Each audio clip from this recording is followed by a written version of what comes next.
All right, today we're working on a 2013 Silverado 2500 HD Duramax with a C0710 steering angle sensor signal circuit plausibility failure.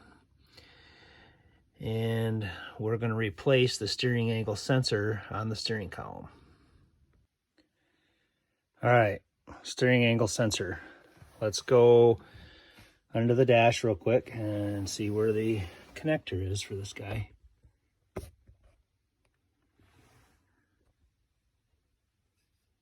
Right there, right back there on the steering column. Got the green and purple wires.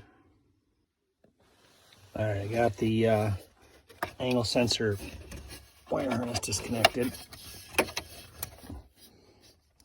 Let's see the plug-in for it right here. This little unit right here off of your steering shaft. There's 4 main bolts. Of course, there's the bolts you've got to pull there that connects you to your U-joint right there that goes down to your gearbox through the firewall. You've got to get that bolt off right there. And then coming up the shaft, you've got to get 4 main bolts that bolt the whole steering shaft assembly to the dash. So you've got a bolt here on this side. You've got your 2 big main bolts on this side. They're the ones that have the like the little yellow glue. There's like a shim there that's kind of holding on. Now, once you get your steering shaft disconnected down at the U-joint, you pull those 4 bolts loose. The whole thing's gonna slop around in there, and you're gonna have to drop it down a little bit. Get something to hold the steering wheel underneath here.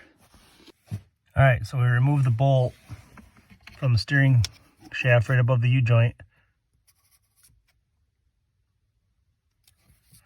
I'm gonna mark it just like that so I don't lose my place.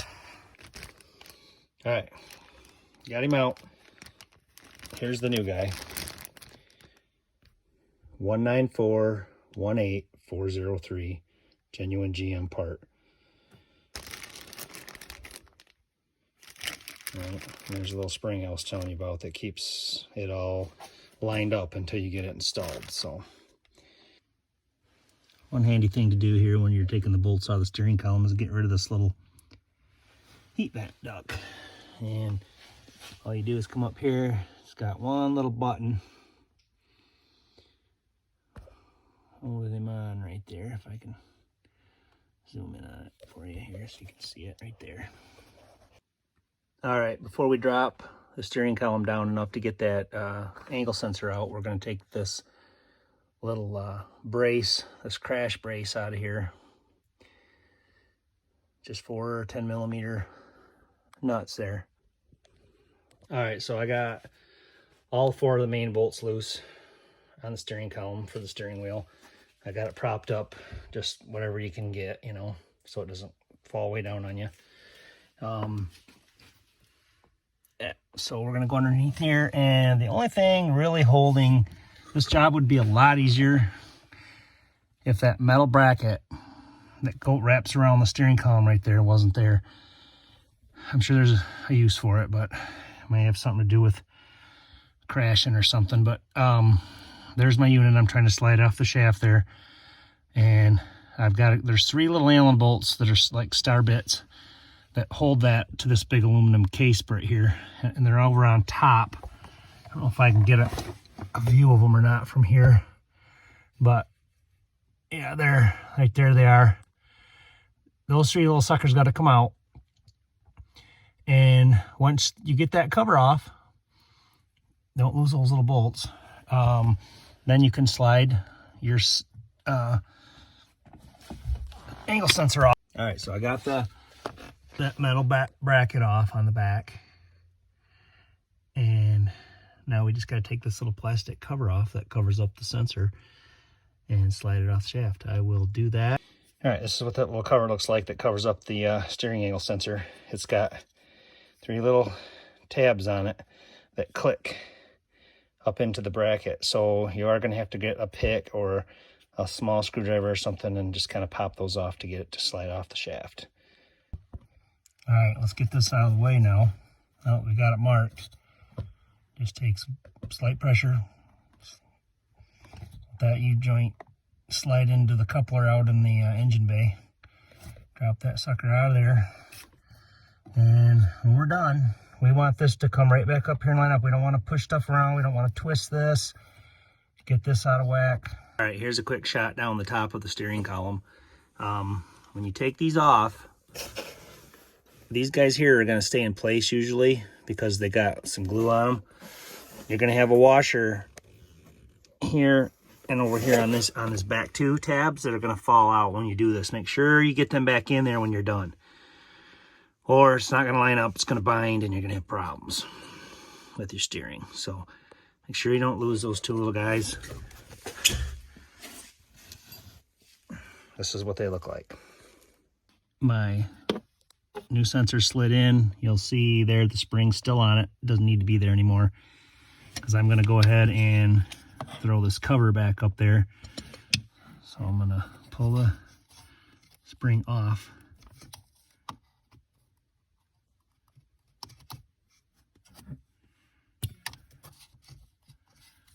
And as long as that doesn't slide back off the shaft, we should be good to go. We'll put the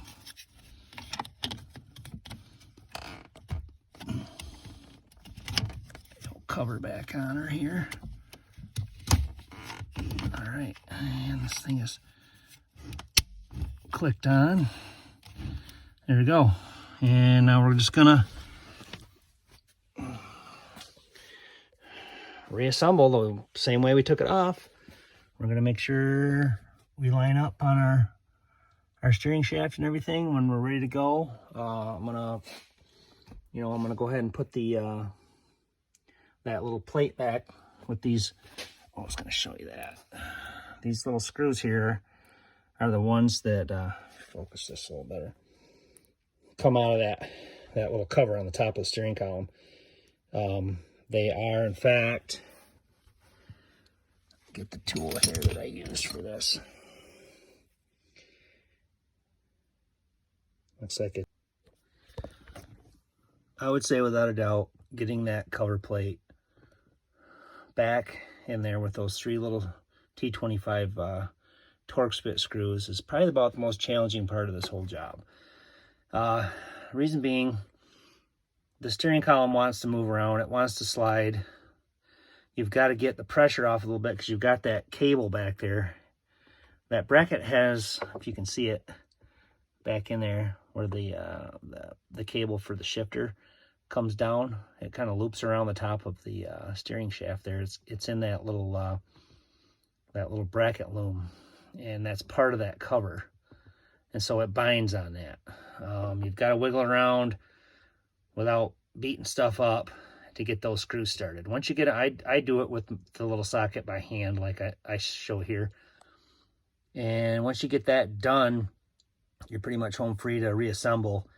It just takes a few minutes to kind of get squared up with it.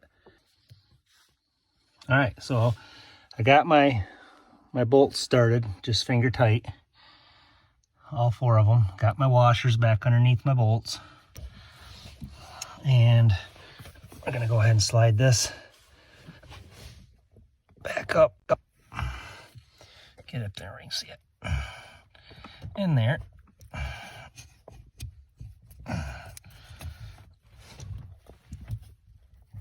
It might not go all the way up until I get the bolts tight. But you'll notice my mark is gone on my steering shaft. Not to worry. I had it, secured up there, so I know it never spun. But sometimes you will wear the mark off, either, wrestling with it with your hands, or when the old sensor slides off. Sometimes it knocks your mark off. So just be aware of where that steering wheel is at all times. Keep it from moving and you'll be fine. Yep, got the new one in, plugged in. We're gonna bolt this up and clear the codes and see what we can do here.